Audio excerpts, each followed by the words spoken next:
Hello दोस्तों, आप सभी का वेलकम है मेरे अपने यूट्यूब चैनल पे। तो आज हम देखेंगे रजिस्ट्रेशन फॉर्म के बारे में कि वेबसाइट में हम कैसे क्रिएट करेंगे ये रजिस्ट्रेशन का फॉर्म। उसके बाद ये जैसे होता है, फिर नेक्स्ट वीडियो में हम आपको बताएंगे लॉगिन फॉर्म के बारे में। तो ये जो आज का जो सीरीज होगा वो हमारा वेबसाइट डिजाइनिंग का पार्ट होगा। अगर आप मेरे चैनल पे जाएंगे और वहाँ पे आपको दिखेगा प्लेलिस्ट करके, उसमें अगर आप जाएंगे तो वहाँ पे आपको पूरा सीरीज मिल जाएगा कि वेबसाइट डिजाइनिंग जो होता है डॉट नेट कोर में वो कैसे हम करते हैं। तो ऑलरेडी मैंने वीडियो अपलोड किया हुआ है और उसी का ये नेक्स्ट सीरीज होगा। तो चलिए देखते हैं कैसे हम रजिस्ट्रेशन फॉर्म को क्रिएट करते हैं इसमें। तो ये रहा मेरा डेमो प्रोजेक्ट जो कि मेरा एक्चुअल प्रोजेक्ट है। तो इस प्रोजेक्ट को मैं सबसे पहले रन करके मैं आपको दिखाता हूँ कि इसमें रजिस्ट्रेशन का जो फॉर्म है वो मैंने कैसे डिजाइन किया है। तो एक बार आप लोग देख लीजिए इसका व्यू यूआई साइड में कि किस तरह से ये दिखता है। तो एक बार इसको मैं रन करके दिखाता हूँ ये वेबसाइट।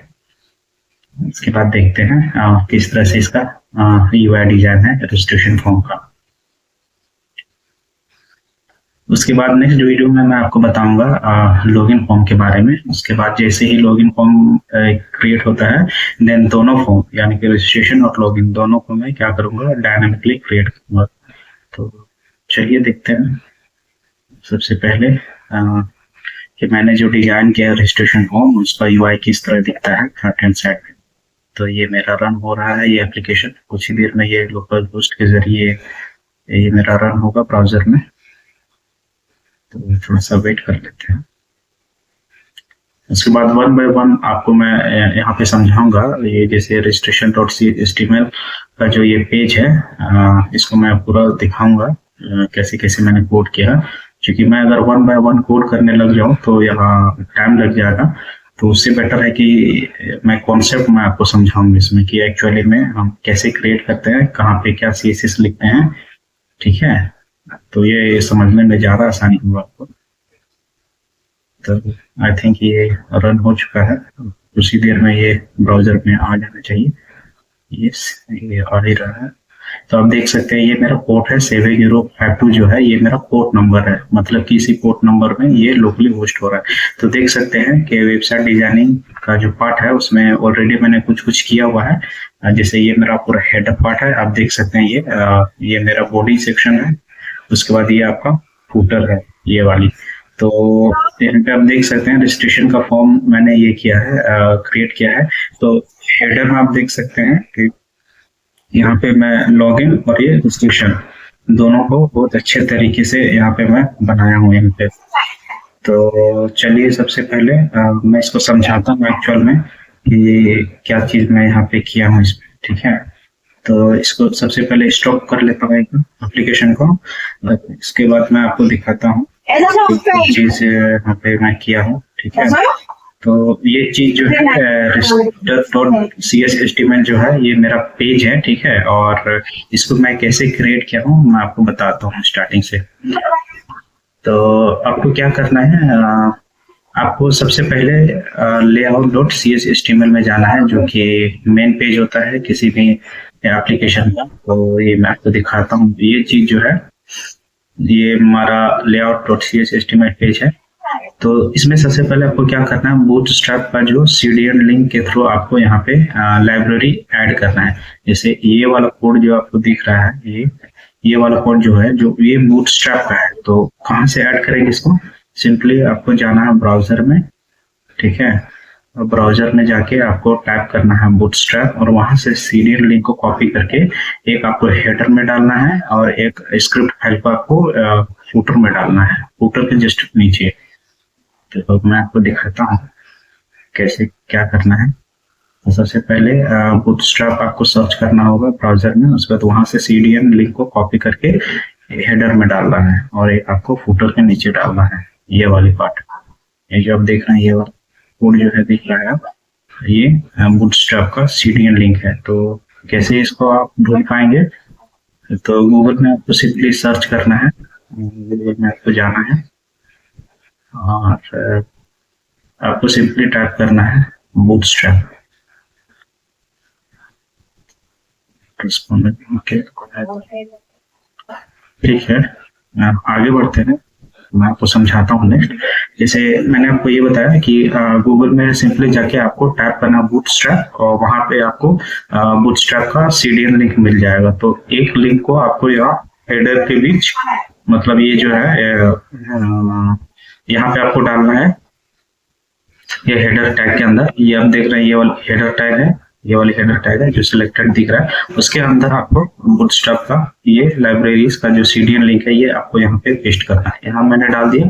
एक ये वाली कोड है, और दूसरा कोड आपको सीडीएन लिंक बूटस्ट्रैप का ही जो स्क्रिप्ट फाइल रहेगा वो आपको सबसे नीचे नीचे डालना है, सबसे नीचे डालना है। जैसे ये वाली, ये जो आप देख रहे हैं bootstrap/beast/gs/bootstrap.butler.main.js, ये वाले स्क्रिप्ट फाइल आपको यहाँ पे डालना है। कहाँ? ये जैसे फुटर का सेक्शन है, फुटर का सेक्शन के जस्ट नीचे आपको यहाँ पे पेस्ट कर देना है। तो पहला काम तो आपको ये करना है, ठीक है। बूटस्ट्रैप का सीडीएन लिंक आपको अपने layout.cs HTML पेज में एक हेडर के अंदर और एक आपका फुटर से जस्ट नीचे, दो चीज आपको यहाँ पे ऐड करना है। ये चीज हो गया। उसके बाद से आपको क्या करना है, जैसे रजिस्ट्रेशन का फॉर्म आपको बनाना है। तो उसके लिए सबसे पहले क्या करना है, ये इसी में लेआउट में ही आपको, चूंकि ये हेडर में ऐड होगा, तो हेडर में सबसे पहले आपको रजिस्ट्रेशन करके आपको एक नेविगेशन बनाना पड़ेगा, एक लॉगिन के लिए और रजिस्ट्रेशन के लिए, ताकि यूजर जो है जब भी विजिट करे आपके वेबसाइट को, तो वो सबसे पहले रजिस्टर करे और उसके बाद वो लॉगिन करे। तो ये आई थिंक कुछ टाइम ले रहा है ये रन होने में। आई थिंक अगर मैं डबल यहाँ पे क्लिक करूंगा तो ये सिस्टम पूरा मेरा हैंग हो जाएगा। तो अच्छा है कि थोड़ा सा हम लोग वेट कर लेते हैं।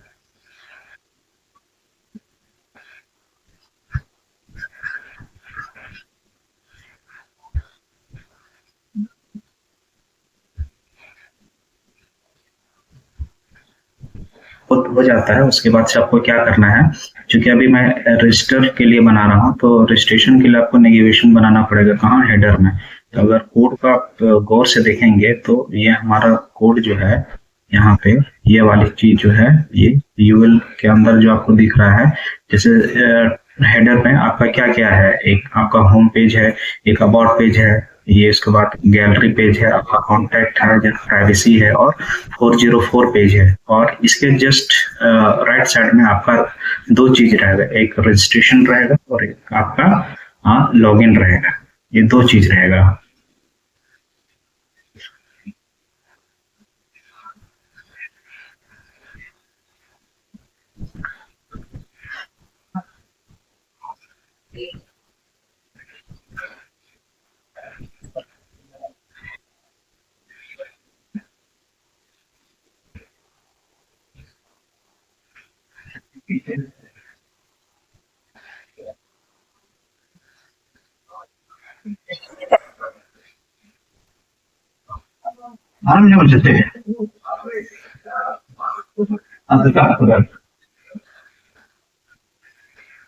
तो ये चीज हो गया।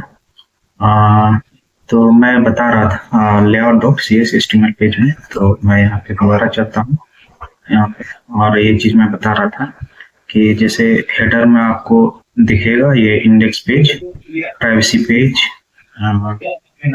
Then 404 page. तो इसके नीचे आपका रहेगा एक लॉगिन और रजिस्ट्रेशन। तो इसके लिए भी मैं यहाँ पे मैं बनाया हूँ, जैसे दो चीज इसमें रहेगा, एक आपका रजिस्ट्रेशन और लॉगिन। तो दोनों के लिए क्या किया हूँ यहाँ पे, आप समझिए। ये वाला कोड यूएल लिस्ट के अंदर, ये वाला कोड मैं लिया। तो यूएल के अंदर मैं लिया हूँ एक लिस्ट, ये वाला, और इस लिस्ट के अंदर मैं लिया हूँ रजिस्ट्रेशन, क्योंकि मैं अभी रजिस्ट्रेशन के लिए बना रहा हूँ।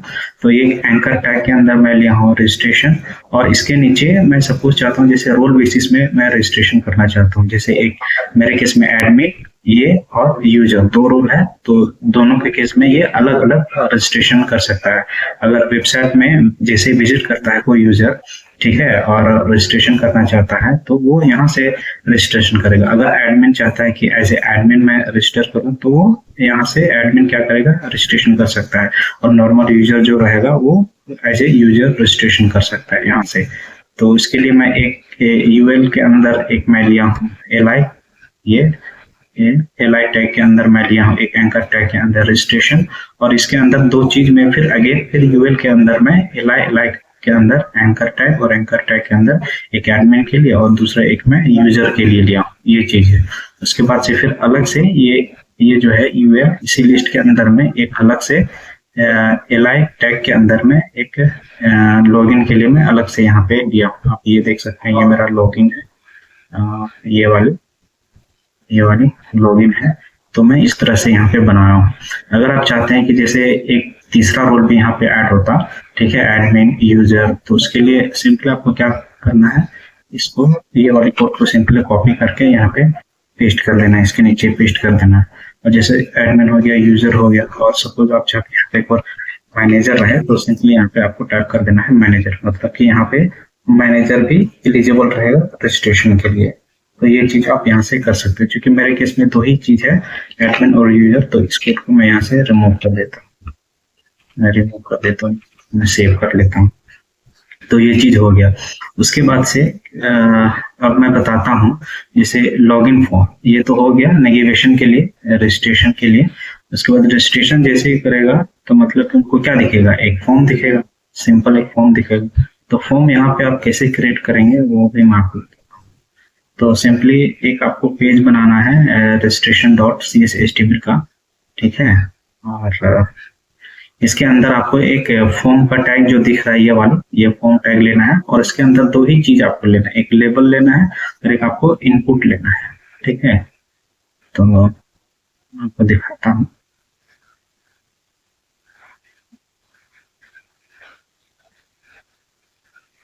ये चीज हो गया, आप देख सकते हैं ये वाला कोड पूरा एक मैंने मेन डिव लिया हूँ और डिव के अंदर मैं एक क्लास लिया हूँ ये, और इसी क्लास के अंदर सारा चीज मेरा सीएसएस वगैरह लिखा हुआ है। तो इसके अंदर आप देख सकते हैं ये टेक्स्ट सेंटर क्लास लिखा हुआ है और यहाँ पे यूजर रजिस्ट्रेशन, मतलब कि यूजर रजिस्ट्रेशन जो जैसे फॉर्म खुलेगा तो फॉर्म कहाँ पे होगा, सेंटर में होगा, सबसे टॉप में सेंटर में ये चीज दिखेगा, यूजर रजिस्ट्रेशन, ये वाला चीज दिखेगा।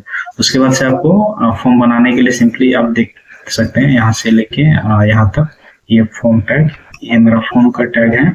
और फॉर्म टैग के अंदर मैं क्या लिया हूँ, हर एक के लिए, जैसे फुल नेम के लिए मैं क्या लिया हूँ, एक डिव लिया हूँ, ये वाले डिव के अंदर एक बूटस्ट्रैप का क्लास में यूज किया हूँ MD3, और इसके अंदर दो चीज लिया हूँ, एक लेबल लिया हूँ। लेबल में क्या हम लोग रखते हैं, जो मतलब कि फॉर्म के साथ दिखे, जैसे सपोज फुल नेम, ये जैसे फॉर्म में आपको दिखेगा फुल नेम और उसके नीचे आपको दिखेगा क्या, ये बॉक्स दिखेगा, इनपुट बॉक्स, जहाँ पे आप जैसे फुल नेम यहाँ पे मांग रहा है तो आप यहाँ पे फुल नेम इंटर कर सके। उसके लिए क्या हम लोग लेते हैं, यहाँ पे इनपुट लेते हैं, ठीक है।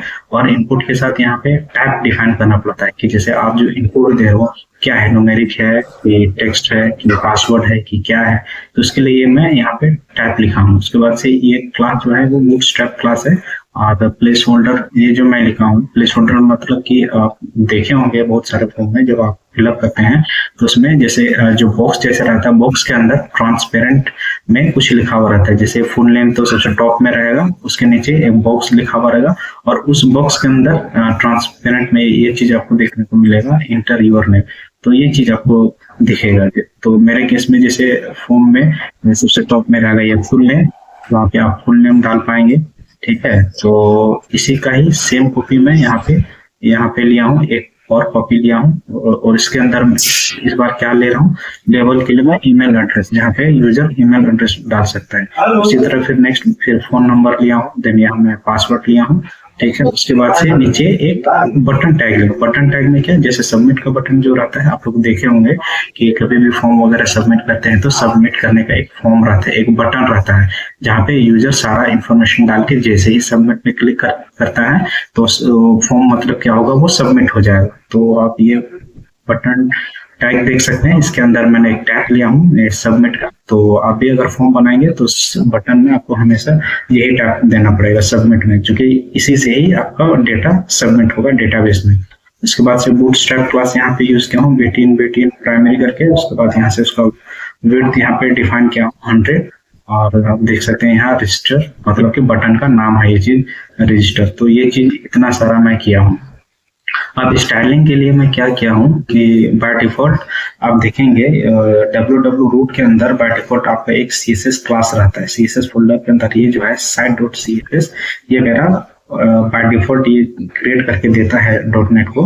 तो इसमें क्या कर सकते हैं आप अपने हिसाब से जितना भी क्लास डिफाइन करेंगे पूरे होल क्लास का आप अपने मन मुताबिक उसमें मतलब कि क्या इसको बोलते हैं CSS आप लिख सकते हैं इसमें। जैसे कि मेरे केस में जैसे सबसे टॉप में मैं लिया हूँ ये वाला क्लास, तो इसी क्लास में CSS सारा लिखा जाएगा। मतलब कि जितना भी स्टाइलिंग का काम होगा वो इसी क्लास में आपको करना है।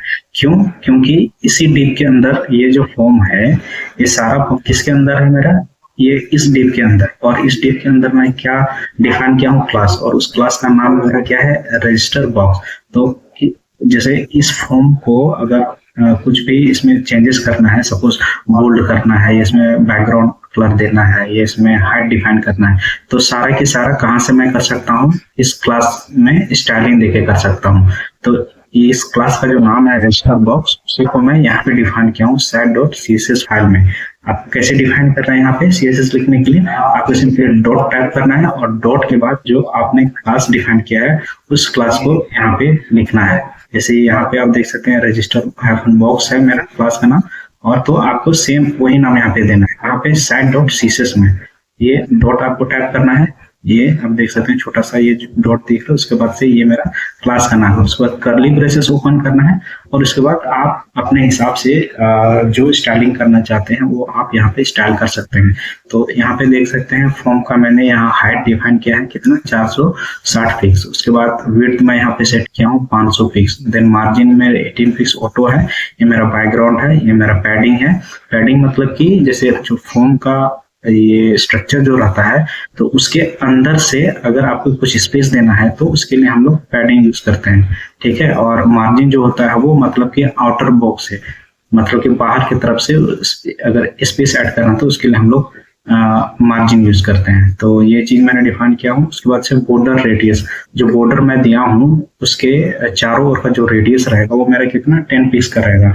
उसका बॉर्डर जो रहेगा वो मेरा 2 पिक्स का रहेगा। और उसका ये सॉलिड मतलब ये कलर डिफाइन किया हूँ यहाँ पे। उसका बॉक्स साइड यहाँ पे डिफाइन किया हूँ। उसका बैकग्राउंड कलर मतलब कि जो फॉर्म दिखेगा उस फॉर्म के बैकग्राउंड कलर कैसा रहेगा, मेरा ग्रीन येलो रहेगा। तो इतना चीज यहाँ पे स्टाइल किया हूँ फॉर्म को, मतलब कि अच्छा दिखने के लिए, ठीक है।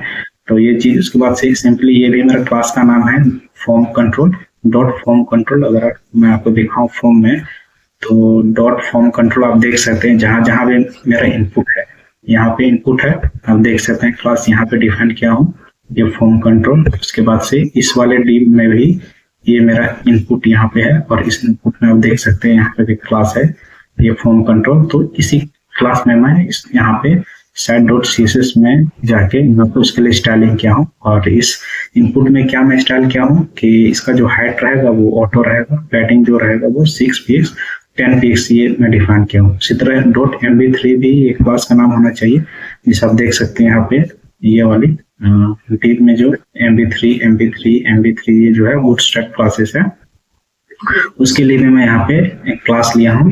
और इसमें भी स्टाइलिंग के लिए मैं मार्जिन हाइफन बॉटम मतलब बॉटम से मार्जिन दिया हूँ कितना 8 px। तो ये चीज आपको करना है।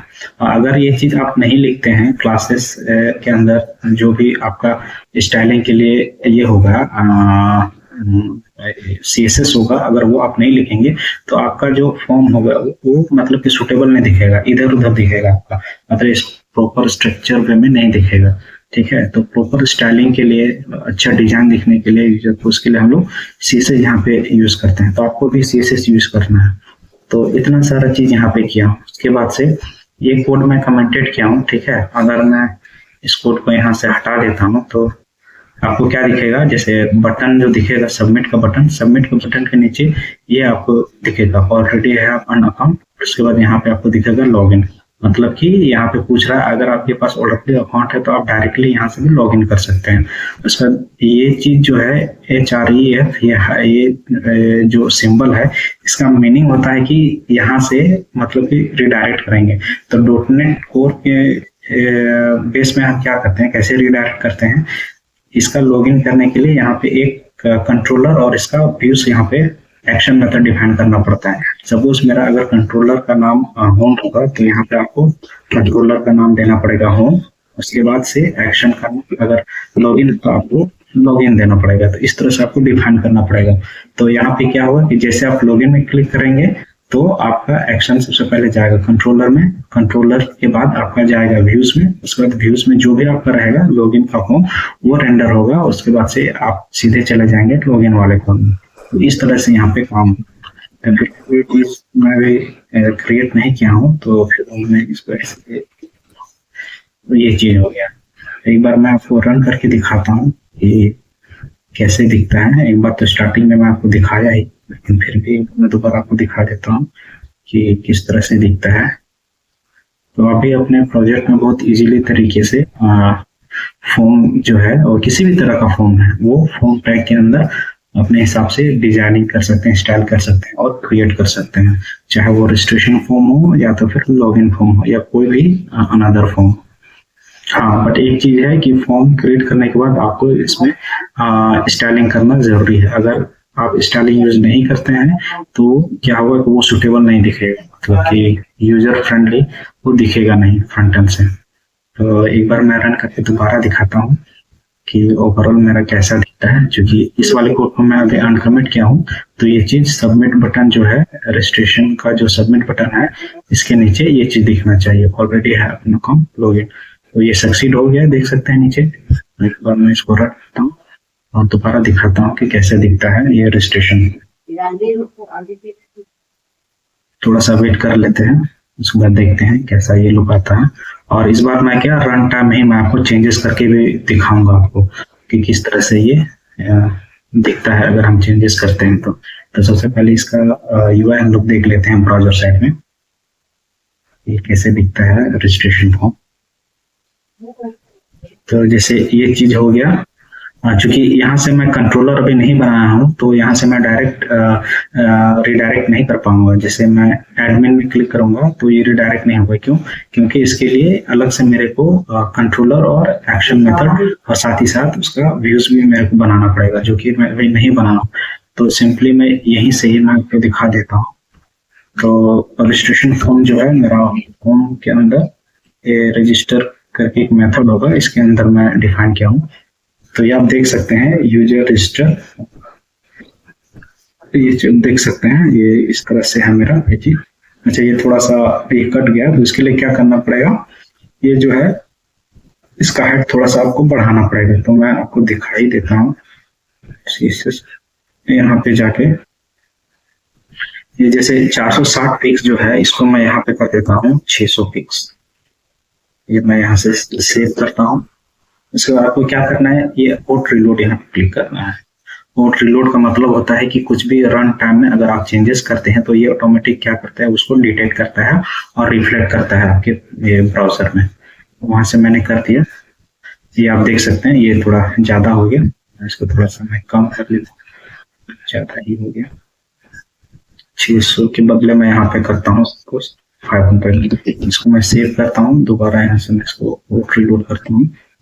तो ब्राउजर में इसका चेंजेस आपको दिख जाना चाहिए। ये थोड़ा सा छोटा हो गया और परफेक्ट लग रहा है ये चीज। तो आप भी इस तरीके से बहुत इजीली वे में फॉर्म को क्रिएट कर सकते हैं, उसका डिजाइनिंग कर सकते हैं। ठीक है, तो प्लीज यहाँ पे मैं आपको बताता हूँ, ये जो दिख रहा है ये तो नॉर्मल टेक्स्ट है। ठीक है, ये कहाँ से आ रहा है, मेरा यहाँ से आ रहा है। तो ये जो आ रहा है आपका, ये चीज जो आ रहा है आपका, एक मिनट,